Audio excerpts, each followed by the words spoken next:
आजचं चिंतन श्री गुरुदेव दत्त श्री स्वामी समर्थ। तुम्हा सर्वांचं आपल्या स्वामी शक्ती या चॅनलमध्ये मनापासून स्वागत आहे। स्वामी तुम्हा सर्वांच्या सर्व चांगल्या इच्छा पूर्ण करो एवढीच स्वामींच्या चरणी प्रार्थना करते आणि आपल्या आजच्या नवीन आणि सुंदर व्हिडिओला पुन्हा एकदा नव्याने सुरुवात करते। मित्रांनो, आजच्या व्हिडिओमध्ये मी तुम्हाला आपली आर्थिक प्रगती होण्यासाठी, घरामध्ये असणारी जी काही पैशांची चणचण असेल ती कुठेतरी कमी होण्यासाठी, घरातील दारिद्र्याचा नाश होण्यासाठी आणि घरातील गरिबी जी आहे ती कुठेतरी हटण्यासाठी एक अत्यंत प्रभावी उपाय सांगणार आहे। बघा, हा एक उपाय तुमच्या आयुष्यातील दारिद्र्याचा नाश करेल, वर्षानुवर्षांपासून असलेली जी काही गरिबी आहे ती गरिबी कमी करेल, तुमच्या सर्व इच्छित मनोकामना पूर्ण करेल, तुमच्या घरामध्ये सकारात्मकता आणेल, प्रत्येक गोष्टीत तुम्हाला बरकत मिळेल। बघा, बऱ्याच वेळा काय होतं, कुठलंही काम हातात घेतलं, कितीही कष्ट केले, कितीही मेहनत केली तरी त्या कामाला यशच मिळत नाही, कारण घरामध्ये बरकतच नसते। जेव्हा घरामध्ये दारिद्र्य खूप जास्त असते, घरातील गरिबी जी आहे ती वाढत जाते, तेव्हा प्रत्येक गोष्टीत अपयश येत जाते। मात्र जेव्हा घरात लक्ष्मीची कृपा असते, घरात बरकत असते, तेव्हा प्रत्येक गोष्टीत आपल्याला यशाची प्राप्ती होत असते।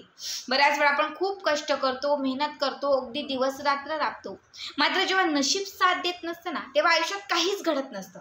पण जेव्हा कष्टांना मेहनतीला नशिबाची साथ मिळते ना, तेव्हा आयुष्यात आपल्याला हवं ते सगळं काही मिळते। मी तुम्हाला सांगणार नाही की फक्त उपायच करा, उपाय करून काहीच होणार नाही, मी तुम्हाला अगोदरच सांगते। त्याच्यासोबत कष्ट आणि मेहनत हे खूप गरजेचं आहे। जेव्हा राबून कष्ट करून मेहनत करून काहीच घडत नाही, तेव्हा त्या कष्टासोबत उपाय करायला सुरुवात करा, सेवा करायला सुरुवात करा। जे नशिबात नाही ना तेही तुम्हाला मिळून जाईल। बघा, उपाय आणि सेवांनी आपल्या आयुष्य बदलते आणि म्हणून कष्ट आणि मेहनतीसोबत उपाय करणंही गरजेचं असतं। आत्ताच्या या व्हिडिओमध्ये मी तुम्हाला हीच एक रेमेडी सांगणार आहे, जी धनप्राप्तीसाठी, धनाला आकर्षित करण्यासाठी, जर तुम्हाला अर्जंट पैशांची गरज असेल तर ही चणचण कुठेतरी भरून निघण्यासाठी किंवा घरामध्ये चहूबाजूने पैशांचा ओघ वाढण्यासाठी अत्यंत महत्त्वाचे आहे। ज्यांच्याही आयुष्यात खूपच आर्थिक चणचण आहे, काहीही केलं तरी पैशांचे मार्ग जर तुमचे म्हणजे खुले होत नसेल, कितीही काही केले तरी पण घरामध्ये पैसा येत नसेल, लक्ष्मी स्थिर राहत नसेल, पैसा आला तर तो टिकत नसेल, तर त्या व्यक्तीने हा व्हिडिओ शेवटपर्यंत व्यवस्थित बघा, कारण तुमच्यासाठी अत्यंत हा महत्त्वाचा उपाय आहे। तर काय उपाय आहे, कसा करायचा आहे, सगळं व्यवस्थित तुम्हाला सांगणार आहे। फक्त त्यासाठी आपला आजचा व्हिडिओ स्किप न करता शेवटपर्यंत बघा आणि जे चॅनलवरती नवीन असतील त्यांनी लगेचच आपल्या चॅनलला सबस्क्राईब करा, कारण तुम्ही आपल्या चॅनल सबस्क्राईब केल्यामुळे मी पुढचे जे काही व्हिडिओ बनवेन ते सर्वात आधी तुम्हा सर्वांपर्यंत पोहोचतील। बघा, आपल्याला हा उपाय कुठल्याही वारी करता येणार आहे, कुठल्याही दिवसापासून तुम्ही या उपायाची सुरुवात करू शकता। फक्त तुम्हाला पूर्ण पॉझिटिव्हिटीने हा उपाय किंवा ही सेवा करायची आहे। यासाठी काय करायचं, तर सगळ्यात अगोदर तुम्हाला तुमच्या घरातील दक्षिण किंवा उत्तर दिशेला एक दिवा आणि त्याच्यासोबत 3 अगरबत्त्या लावून बसायचं आहे। बघा, घराचा जो दक्षिण किंवा उत्तर भाग आहे त्याच दिशेला बसा। तुमचं जर देवघर त्या बाजूला असेल किंवा तुम्ही देवघराच्या समोर बसलात तरीही चालेल। तुमची बेडरूम आहे आणि बेडरूममध्ये तुम्हाला हा उपाय करायचा असेल तरीही तुम्ही करू शकता। लक्षात ठेवा, हा उपाय आपल्याला रात्रीच्या सुमारास करायचा आहे। रात्री म्हणजे जवळपास 8-9च्या पुढे, रात्री 12च्या आतमध्ये तुम्ही कधीही ही सेवा करू शकतात।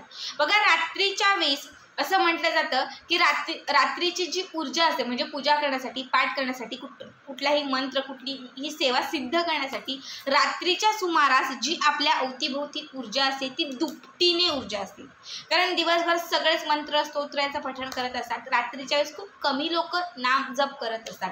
त्यामुळे जेव्हा आपण एखादी सेवा करायला बसतो किंवा जेव्हा आपण एखादी सेवा सिद्ध करत असतो तेव्हा आपल्या अवतीभोवती जी ऊर्जा फिरत असते ना, तिचा वेग हा दुपटीने असतो। त्यामुळे ती जी सेवा आहे किंवा ती जी पूजा असेल, तो जो मंत्र असेल तो क्षणात सिद्ध होतो, ती जी सेवा आहे ती क्षणात आपल्यासाठी सिद्ध होते। म्हणून रात्रीच्या सुमारास केल्या जाणाऱ्या सेवा किंवा उपाय हे अत्यंत महत्त्वाचे असतात। मी तुम्हाला नेहमीच सांगते, ह्या सेवा सगळ्या शीघ्र फलदायी असतात।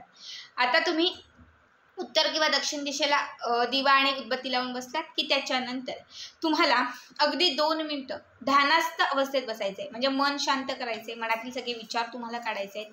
पूर्ण तुमचं जे मन आहे ते दत्त महाराजांसोबत किंवा श्री स्वामी समर्थ महाराजांसोबत तुम्हाला एकाग्र करायचं आहे. तुमच्या आयुष्यातील अडचणी सगळ्या त्यांना तुम्हाला मनापासून सांगायच्या आहेत आणि त्या दूर होण्यासाठी तुम्हाला त्यांना कळकळीने विनंती करायची आहे. बघा, तुमची जी विनवणी असेल किंवा तुमची जी विनंती असेल ती नक्कीच दत्त महाराज किंवा श्री स्वामी समर्थ महाराज ऐकतील, याची मी तुम्हाला 1001% गॅरंटी सांगते. फक्त मनापासून कळकळीने तुम्हाला त्यांच्याशी बोलायचं आहे. त्याच्यानंतर काय करायचं तर तुम्हाला गुरुचरित्र ग्रंथातील 17वा अध्याय पठण करायचा आहे. हा अध्याय तुम्हाला 7 वेळा वाचायचा आहे, मोजून 7 वेळा. 17वा अध्याय तुम्हाला सलग 7 वेळा वाचायचा आहे. 7 वेळा हा अध्याय वाचून झाला की त्याच्यानंतर बाजूला लावलेली जी उदबत्ती असेल, त्याची जेवढी राख खाली पडलेली असेल, 3 अगरबत्त्यांची जेवढी विभूती खाली पडलेली असेल, ती विभूती एका कागदामध्ये घ्यायची. थोडी विभूती आपल्या गळ्याला लावायची, थोडी विभूती पाण्यात टाकायची, ती प्राशन करायची आणि राहिलेली विभूती जी आहे ती हातावर घेऊन 4ही कोपऱ्यांना जाऊन ती फुंकायची. थोडी थोडी फुंकायची आणि जी शिल्लक राहील ती एका कापडामध्ये किंवा एखाद्या कागदाच्याच पुडीमध्ये बांधायची. ही पुडी उशाला घेऊन ठेवायची, म्हणजे ही पुडी उशाला ठेवायची आणि झोपी जायचं. जेव्हा सकाळी तुम्ही उठल्यानंतर ही पुडी तिथून काढायची आणि ही राहिलेली विभूती अंघोळीच्या पाण्यात घालायची आणि त्या पाण्याने स्नान करायचं. असं सलग ज्या दिवसापासून तुम्ही हा उपाय करणार आहात तिथून सलग 3 दिवस करायचं, मोजून 3 दिवस.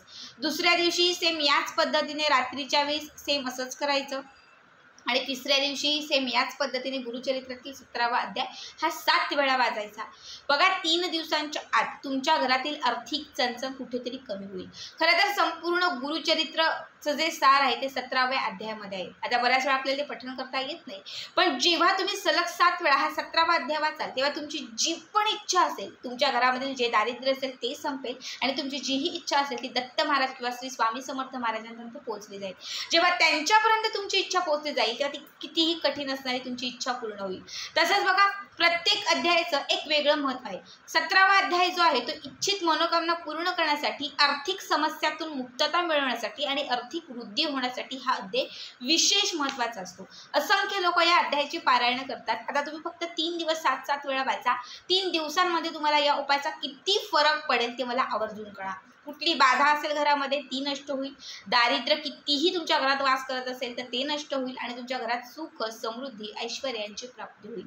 अत्यंत साधा आणि सोपा उपाय आहे, आवर्जून करून बघा.